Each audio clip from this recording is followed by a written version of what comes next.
Gostaria de trazer essa história novamente, compartilhá-la com os amados, para que juntos nós pudéssemos refletir sobre a ação de um Deus sobrenatural em circunstâncias mais difíceis possíveis.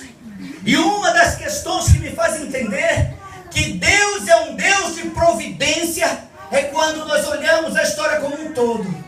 Pois quando nós estamos dentro dela, parece que não há provisão. Conta-se a história de um jovem que foi com seu pai assistir um desfile do exército, e eles serviam ao Senhor. E quando eles chegaram naquele lugar então para assistir o desfile do exército, a cavalaria começou a passar, e então veio um cavalinho, e aquele cavalinho estava atrapalhando então o desfile. Então um dos soldados desceu e pegou aquele cavalo e procurou alguém que estivesse ali assistindo o desfile, e viu um menino, e disse então para o menino: você quer este cavalo? Ele disse: eu quero. E quando ele disse: eu quero, disse: então fica com o cavalo. E ele entregou aquele cavalo na mão daquele menino. Entregou o cavalo na mão do menino. Então o menino voltou para casa feliz junto com seu pai, e alegre, agradecendo a Deus pela provisão, pela providência. Mas sabe, irmãos, sempre tem alguém do lado para atrapalhar a festa de Deus na nossa vida. Sempre tem, não é verdade? Sempre tem um vizinho, um amigo, e às vezes até um irmão da igreja, que o olho parece que é grande demais. Oh Jesus, tem misericórdia. E então o vizinho chegou lá e disse para o pai assim: que sorte! Havia tantas pessoas naquele desfile, e justo para o seu filho eles foram dar aquele cavalo. O homem, temente a Deus, disse: pode ser sorte para você. Para mim existe um Deus sentado no trono, um Deus que providencia, um Deus que trabalha, um Deus que age ao seu tempo e faz conforme lhe apraz. Aquele homem ouviu aquela resposta e foi embora. E então aquela família começou a criar aquele cavalo, e passou-se algum tempo, o cavalo cresceu e o cavalo fugiu. E depois que o cavalo fugiu, lá vem aquele vizinho. E aí o vizinho chega lá e diz assim: nossa, que azar, né, meu amigo? Azar por quê? Puxa, o seu filho se apega a esse cavalo, ganha o cavalo, cria o cavalo, gasta vacina, gasta alimento, agora o cavalo foge. Antes nem tivesse ganhado. Que azar. Ele disse: pode ser azar para você, mas para mim existe um Deus assentado no trono, que toma conta de todas as coisas, que providencia e que governa. Então aquele vizinho foi embora e passou-se alguns dias. Alguns dias passaram. E então o cavalo volta e traz outros cavalos selvagens para casa. Então aquele menino recuperou o cavalo e agora tem outros cavalos juntos. Lá vem o vizinho. O vizinho vem dizer assim: nossa, que sorte! Sorte por quê, meu amigo? Porque o cavalo foge e o cavalo nunca vai voltar. E se ele voltasse, ele tinha que voltar sozinho, atrás do outro. E agora está um monte de cavalo ainda para montar uma cavalaria. Sabe, irmãos, existem dias em que o nosso cavalo foge. Existem dias em que a dificuldade bate a nossa porta e alguém vem dizer: cadê o teu Deus? Cadê aquele que faz, aquele que age? Você disse que Deus luta a teu favor, você confiou, e cadê o livramento? Olha o teu filho, está desviado. Olha a tua esposa, olha a tua família. E as pessoas vêm apontar para as nossas vidas e tentar sugestionar que somos derrotados. Irmão, diga então: a minha história ainda não acabou. O meu Redentor vive para toda a eternidade. E no tempo certo Ele agirá. Ele fará o que eu não consigo. A minha história não acabou. E é exatamente sobre o Deus da providência que eu quero entrar no texto de Esther. Abra sua Bíblia comigo no livro de Esther. E nós vamos ler então no capítulo de número 9. Capítulo de número 9, verso de número 22. E aqueles que estão encontrando vão dando glória a Deus. Aleluia! Aleluia! Aleluia, Jesus! Ao encontrar, fique de pé comigo em reverência à palavra do Senhor. Com temor e tremor, vamos ler a palavra, crendo que ela é vida, ela vivifica, ela fortalece. Ela ilumina o nosso entendimento em momentos em que nós não conseguimos enxergar absolutamente nada. Esther, capítulo 9, verso de número 22, diz assim a palavra do Senhor. Vou ler na tradução da NVI. Pois nesses dias os judeus livraram-se dos seus inimigos. Nesse mês a sua tristeza tornou-se em alegria, e o seu pranto num dia de festa. E aqueles que creem dêem glória a Deus bem alto. Aleluia. Você pode tomar o seu assento? Glória a Deus. Poderíamos aqui caminhar pelas Escrituras e ver um Deus de providência, um Deus que age em circunstâncias em que ninguém imagina. Olhamos para a vida de Abraão, um homem que confiou numa promessa. Talvez em algum momento da sua vida alguém pudesse dizer: Abraão, cadê o Deus que tu serves? Tu saíste de Ur dos caldeus, você abandonou tudo, as tuas coisas, para seguir a mensagem que ouviste de Deus, mas eu não estou vendo o resultado. E Abraão se sentir talvez coagido, entristecido, abatido. Mas sabe, irmãos, ainda que esteja na dificuldade, quando a nossa fé está voltada para aquele que vive eternamente, a gente vai prosseguindo, pois nós não vivemos daquilo que vemos, nós vivemos daquilo que cremos. E então Deus age na vida de Abraão com providência. Ele traz um filho e lhe faz cumprir as promessas. A providência de Deus. Deus providenciou no dia da fome. Deus providenciou um lugar. Deus levou ele para a terra que mana leite e mel. Sim, Deus deixou a terra e disse: olha, essa terra será para os teus descendentes. E ele não viu todas as promessas cumpridas, mas Deus do céu, que reina e que vive, fez cumprir todas elas, cada uma delas. E nós somos frutos dessa promessa que nós estamos. Não demorou muito para a gente ver a história de José. Um jovem que recebeu um sonho de Deus. Talvez entre os seus irmãos ele se sentisse sozinho. Talvez você também, em algum momento da sua família, se sentiu sozinho na fé. Muitas vezes Deus chama apenas uma pessoa primeiro, e no meio disso os outros se levantam. São críticas, são situações, são circunstâncias. E tem momentos que a gente pensa em abandonar, em largar tudo. Mas alguma coisa que está acima do entendimento humano nos faz ir além, a perseverar. Por isso, irmão, não abandone a Cristo. Aleluia. Aleluia. Continue confiando nos sonhos de Deus. Ainda que em algum momento você caia no poço. E ainda que lá naquele poço o diabo venha dizer para você: olha, acabou tudo.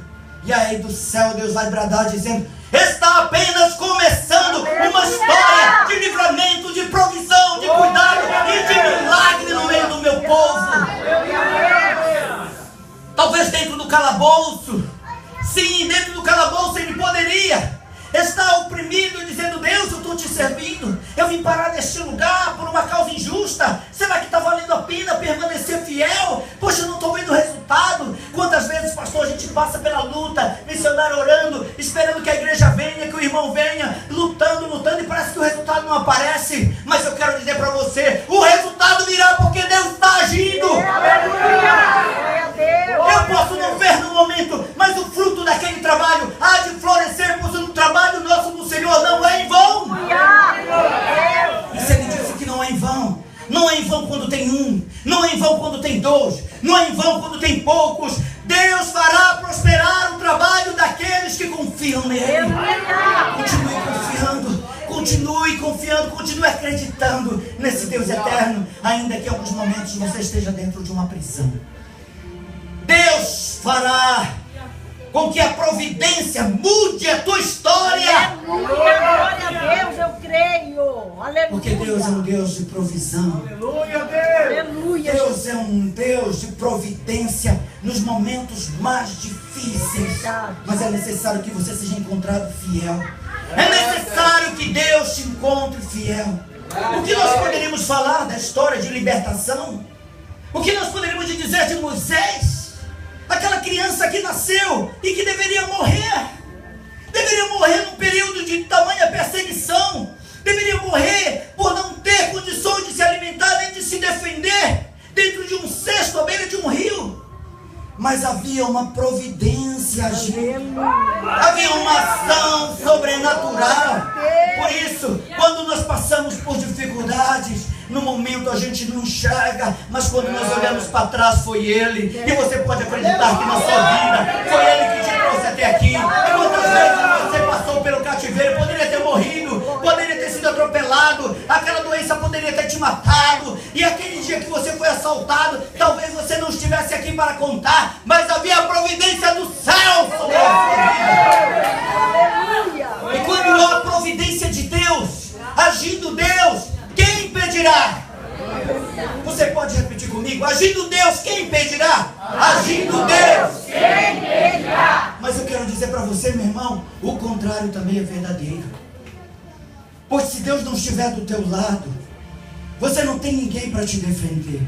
Não adianta confiar em príncipes, em polícia, no dinheiro, na tua habilidade, se Deus não é por ti. Mas se Deus for contra ti, quem te livrará da mão dele? Não existe outro. Por isso o temor de Deus deve permanecer em nossos corações. Desde a queda, Deus se revelou como sendo um Deus de provisão, um Deus que provê, um Deus que age. Pois quando o homem pecou, Deus então começou a agir com providência. Qual tem sido a sua situação até agora? Talvez você está numa situação em que o cavalo fugiu. Talvez você se encontre em vergonha. Talvez tenha sido dias em que a sua fé tem sido bombardeada com internet, com tantas histórias, escândalo de pastores e quantos outros problemas no meio do rebanho de Deus, e a gente vai esmorecendo, a gente vai deixando de crer pouco a pouco, aquilo vai tirando fervor, vai tirando alegria, a gente já não quer ir para a casa de Deus, a gente já não quer ler a Bíblia. Mas meu irmão, saiba que hoje foi uma providência de Deus para te fortalecer, para vivificar a tua fé, para Jeová pegar você pela mão e dizer: filha, não tema, filho, não tema, eu estou contigo e sou o teu ajudador. E se Deus age, ninguém impedirá o agir dele em nossa vida.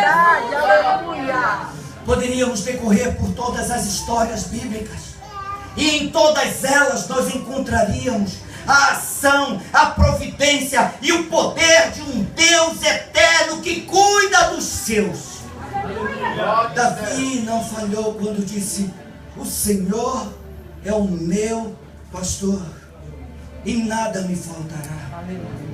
Ele não errou quando disse que Deus leva o seu rebanho aos pastos verdejantes e leva-nos às águas tranquilas de descanso, porque Deus está agindo em favor do seu povo em todo o tempo, com providência e com provisão. O que seria do povo no deserto sem a providência de Deus? Roupas que não envelheceram,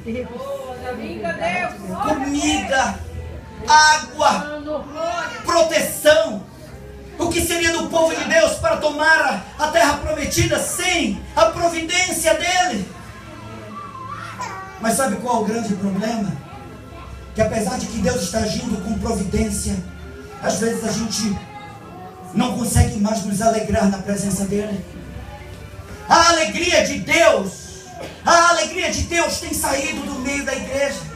Sabe por quê, irmão? Quando Deus dá uma vitória para a gente minimiza a vitória e fala: não, isso aí acontece. Quantos não querem mais nem testemunhar do poder de Deus? Em nome do Senhor Jesus, Deus é um Deus de celebração. Aleluia! São muitas as festas de Israel, porque Deus, quando age, Ele quer alegrar o coração. E talvez você não está entendendo o que você está passando, mas Deus trouxe você aqui para te alegrar. Aleluia! Essa festa é festa de alegria, de livramento, de providência de Deus, de provisão. Um ano de providência, senão você não estaria aqui. Você poderia estar no hospital, você poderia estar morto, você poderia estar separado do seu cônjuge, você poderia ter perdido um filho. Quantas coisas poderiam ter acontecido? Mas Deus agiu com providência. E se hoje Deus separou para nos alegrarmos, você pode dar um glória a Deus aí e para com que o diabo seja envergonhado em nome de Jesus. Aleluia! Eu quero olhar para esse texto bíblico E essa história de Esther, ela tem uma providência cercada em todo momento, assim como outras histórias bíblicas. Mas eu gostaria de focalizar 3 pontos que me chamaram a atenção dentro dessa história. Primeiro, é que sempre haverá um inimigo. O inimigo desceu, ele caiu, um anjo que caiu do céu, e ele veio com fúria, e ele luta contra a igreja, ele luta contra a vontade de Deus na sua vida. E nesse texto aqui, nessa história, nós vemos a vida de Amã. Sim, esse homem que se levanta contra os planos de Deus para o seu povo, para o povo judeu. Um homem que se levanta para levar aquele povo à morte, sem razão, sem justificativa. Mas não basta olhar para ele. Quantos outros se levantaram com nomes diferentes? Quantos outros se levantaram contra a igreja de Jesus? Quantos outros tentaram acabar com o povo de Deus? O problema não é o inimigo, pois Deus nos avisou sobre ele. Nós sabemos que ele caiu e que a fúria dele procura destruir e afastar-nos da vontade de Deus. Mas o problema está quando nós começamos a ignorar a sua maquinação, desprezá-lo, sem que perceber que muitas vezes nós estamos dando mais ouvido para a destruição de Satanás do que para a vontade, para as promessas de Deus. De olhar para a vontade de Deus e confiar e prosseguir apesar das dificuldades. Às vezes eu fico preocupado porque no meio da igreja nós encontramos pessoas que são detetives de problemas. Tem gente que chega aqui e fala: olha, essa cortina está meio torta. Olha lá, aquele relógio está assim. Olha, tem um negócio ali, olha, tem um negócio ali. Olha, você viu lá, desafinou. Irmão, você é detetive de coisa ruim. Pelo amor de Deus, sai dessa posição amaldiçoada. Não vê coisa boa. Não vê quando o irmão conta uma bênção, um milagre de Deus, a presença de Deus. Não dá um glória a Deus, não exalta, não ora, não busca. E aí só quer apontar problema. E no dia da festa, sabe o que faz? Quer ficar de fora, emburrado, e dizer assim: não, essa unção não me pega. Eita Deus! É verdade. Meu irmão, deixa a unção te pegar. Deixa a graça de Deus te envolver. Deixa o poder de Deus se aproximar de você. E se falar aqueles que se alegram o dia que não tem culto. Tem gente que se alegrou: hoje não vai ter culto porque estava vindo aí um tsunami, está vindo aí um terremoto, está vindo um problema aí, aconteceu alguma coisa, não deu para ter culto, a gente vai reunir amanhã. Aí o irmão chega na casa dele: que alegria, hoje eu vou ter. Irmão, pelo amor de Deus, vai aceitar Jesus! Meu Deus do céu, eu não consigo entender esse tipo de coisa. Tem gente que se alegra quando vai pro shopping, não se alegra quando vai pra casa de Deus. E salva, não faz sentido. Alegrei-me quando disseram: vamos à casa do Senhor. Tem gente que não quer. Alegrei-me quando meu esposo disse: vamos lá no shopping. Que isso, irmão? Pelo amor de Deus, está tudo errado. Eu vou só. Deus age e nós precisamos nos aproximar dele. Nós precisamos nos aproximar da sua vontade. Imagina, Deus é vida, Deus é amor, Deus é justo, Deus é santo, Deus é aquele todo-poderoso que age em favor do seu povo. Se eu me aproximo dele, eu estou cheio de vida, eu estou cheio de amor, eu estou cheio de graça, eu estou cheio de unção. Eu tenho uma mensagem para falar para as pessoas, porque eu ando com aquele que vive, amém? Mais de Deus, sem menosprezar a ação de um inimigo. Pois esse inimigo trabalha para afastar, e ele tem conseguido afastar muitos. Eu tenho visto que muitos cristãos estão fora da igreja, porque um dia Satanás os enganou. Como enganou Eva, ele tem enganado a muitos, tirando os olhos do Messias, do Deus que existe por toda a eternidade, nos fazendo olhar para o lugar errado. Jesus. Da mesma forma, quando nós olhamos para a vida deste homem, Amã, ele se levanta para então perseguir o povo de Deus. Vemos uma história onde há uma perseguição, mas foi acompanhado de toda uma providência. O povo de Deus estava então ali na Pérsia. O povo de Deus estava ali, tinha sido levado cativo para a Babilônia. Agora a Pérsia toma, os medos e os persas tomam sobre esse controle. E neste momento talvez dentro de um cativeiro, dentro de um momento difícil, Deus ainda está agindo. Aleluia. Aleluia. Às vezes a gente está dentro dos cativeiros. Às vezes você está lutando sozinho, sozinha. E você não quer nem falar para as pessoas aquilo que você está sofrendo porque você se envergonha. Mas eu quero dizer para você, Deus trabalha dentro dos cativeiros para libertar o seu povo. Glória a Deus. Aleluia. Não menospreze o poder de Deus. O inimigo se levanta. Esteja atento e saiba quem é o seu inimigo. O seu inimigo não é o pastor. O seu inimigo não é o presbítero, não é o diácono, não é os obreiros, não é a igreja. Tem gente que começa a lutar contra a igreja. O seu inimigo é Satanás. A nossa luta não é contra a carne ou sangue, mas contra principados e potestade e os poderes das trevas. Mas sobre todas essas forças, nós somos mais do que vencedores por meio daquele que nos amou. Amém? Dá glória a Deus, irmão. Sim. É uma trama cheia de artimanha para destruir o povo de Deus. Aonde existe um inimigo, mas esse inimigo, ele não pode quando nós estamos sobre a providência de Deus. O segundo ponto que me chama a atenção dentro dessa história é que Deus usa as coisas frágeis e simples para poder glorificar o nome dele e mostrar a sua força e o seu poder. Ser frágil não significa dizer ser fraca. Pois tem mulheres que são muito mais corajosas do que muitos homens.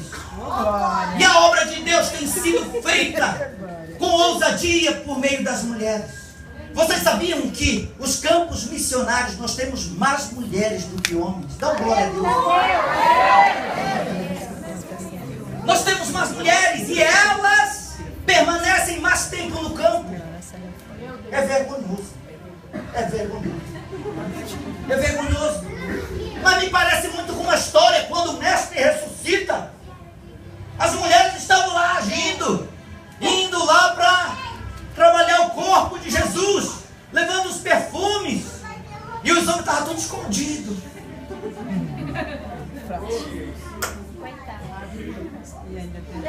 Existe um ministério maravilhoso, por isso as irmãs do círculo de oração, aleluia, continuem e perseverem. O trabalho de vocês com certeza vai produzir frutos que vocês nem vão conseguir contemplar. Quando eu olho para a vida dos discípulos, eu percebo que Deus faz grandes coisas através de homens pequenos e de um pequeno grupo. Às vezes quando nós nos reunimos na igreja para orar, o grupo é pequenininho, pequenininho às vezes. E eu falo para os irmãos, olha esse grupo aqui que sustenta toda a igreja.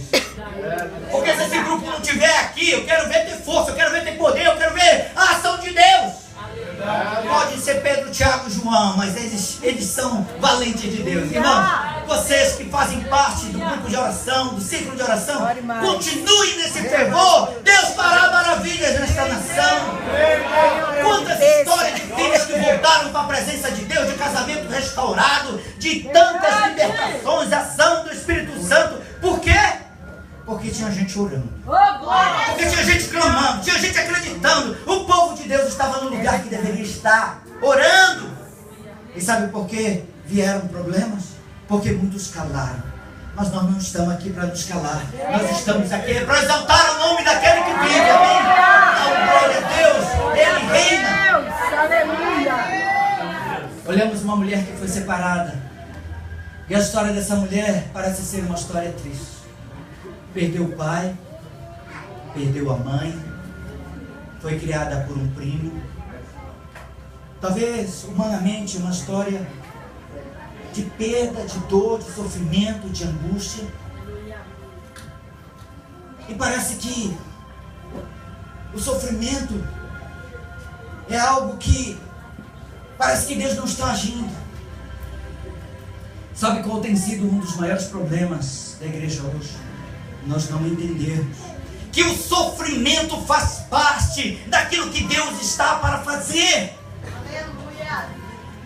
Quando nós olhamos para trás, a gente liga os pontos. A igreja está fugindo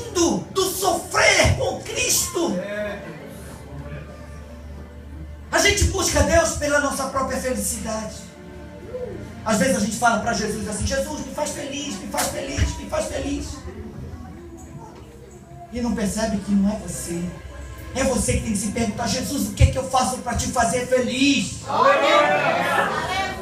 Porque se Deus estiver feliz com a tua vida, Ele derramará uma alegria, um poder, uma graça especial sobre você. O irmão chega e fala assim: ah, eu estou feliz com Jesus.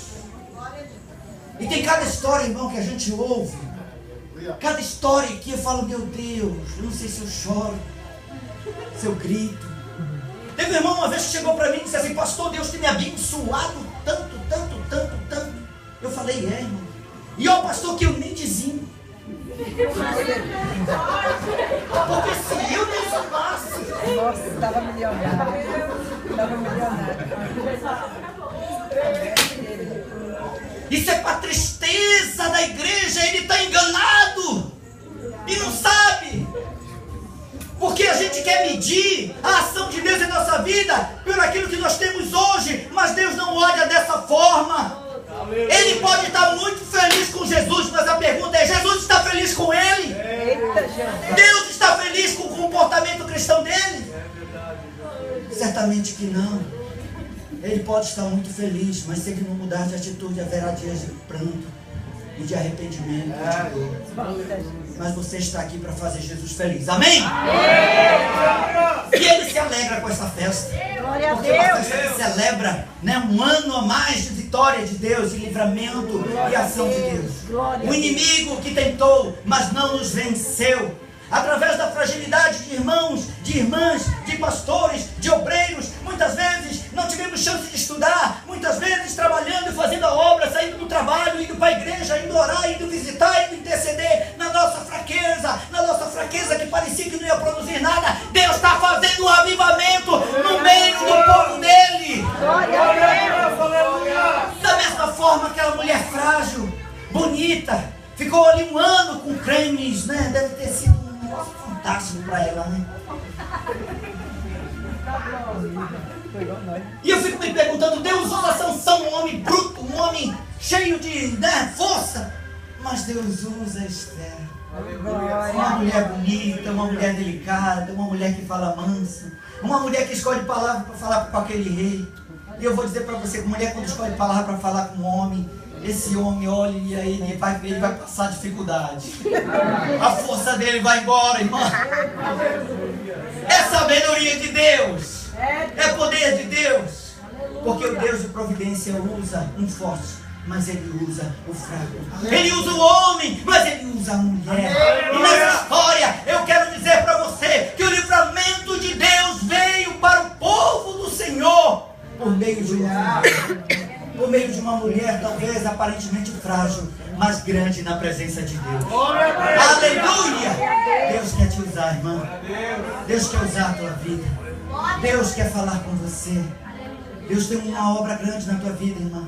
Você que está de vermelho, eu quero dizer que Deus tem uma obra grande na sua vida. Aleluia. Seja forte, persevera, não abandona. Ainda virá promessas para se cumprir em você, que você não consegue enxergar. Mas a providência dele para a tua vida está além daquilo que os homens podem ver.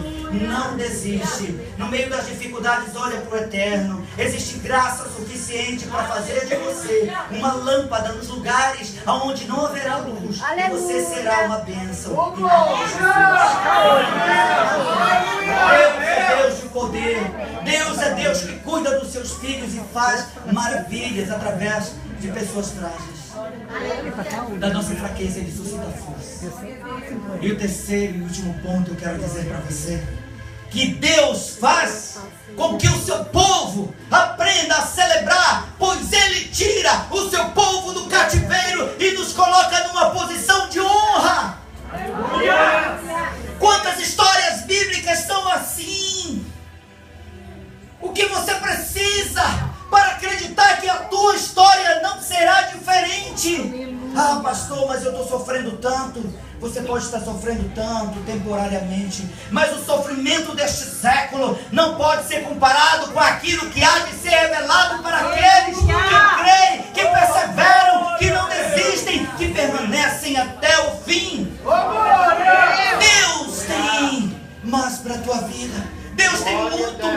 para a tua vida. Mas é necessário que você aprenda a celebrar. É tão difícil, né, a gente aprender a celebrar. Parece que a gente aprendeu a se entristecer, a chorar, mas agradecer não. Quantas vezes você gostaria de estar se alegrando na presença de Deus, mas a tristeza, a angústia, o medo, as inseguranças roubam a tua alegria? Mas neste lugar não. Eu convidaria você a ficar de pé. Deus tem uma alegria especial para o seu povo. Deus tem um poder especial para o seu povo. E a nossa alegria vem do Senhor. O Senhor é a nossa força. E nele nós agimos, nele nós vivemos, nele nós nos movemos. Feche seus olhos por um minuto. Glória, glória a Deus. Aleluia. Coloque a sua vida na presença do Senhor, do Eterno, daquele que vive. Aleluia. Talvez você entrou aqui entristecido, angustiado. Glória, glória. Talvez você entrou neste lugar precisando de um renovo do Senhor. E como nós precisamos, não importa quantos anos, não importa quanto tempo, nós precisamos a cada manhã de um renovo. Hoje, para que eu possa me levantar amanhã, eu preciso da graça poderosa de Deus. Aleluia. E o Senhor nos reuniu neste lugar para tocar as nossas vidas com a sua presença. Se tiver um hino, um irmão ou uma irmã que possa louvar um hino aqui, para que nós possamos buscar, amém? Glória a Deus. Glória a Deus. E nós vamos então agora louvar ao Senhor e colocar as nossas vidas nas mãos dele, pois nós olhamos para a história de Radassa ou de Esther. Nós vimos uma ação sobrenatural de Deus em todo o tempo. Primeiro nós vemos que é o inimigo. E talvez esse inimigo também esteja rodeando a tua casa, a tua vida, a tua família. Mas hoje ele é desmascarado. A forca que ele preparou para você, ele será enforcado, ele será destruído, ele será abatido, ele será derrotado. Porque Deus é um Deus que cuida e providencia todas as coisas para o seu povo. Nós vamos entender que a obra dele em nossas vidas é como na vida de Esther. Embora sejamos frágeis em muitos momentos de nossa vida, Deus é forte para cuidar de nós. Ele fará maravilhas em nosso meio, porque Ele é poderoso em nossa fraqueza. Não importa se você é homem, se você é mulher, nós somos frágeis. Sem Deus nós não somos nada, mas nele nós somos mais do que vencedores. Nós vamos lembrar desse dia que Deus é o Deus que nos dá vitória, mas Ele quer que a gente se alegre com as vitórias. Deus quer que a gente celebre as vitórias, porque muitas vezes no dia da vitória a gente logo lembra de uma coisa, de uma tristeza, de uma ansiedade, de uma preocupação, e não aprende a celebrar, a agradecer, a descansar naquele que vive eternamente. Que o espírito de alegria do Senhor e a força daquele que vive eternamente venha sobre nós, sobre este lugar. Vamos louvar o Senhor, amém? Aleluia, louve o Senhor, adore o Senhor.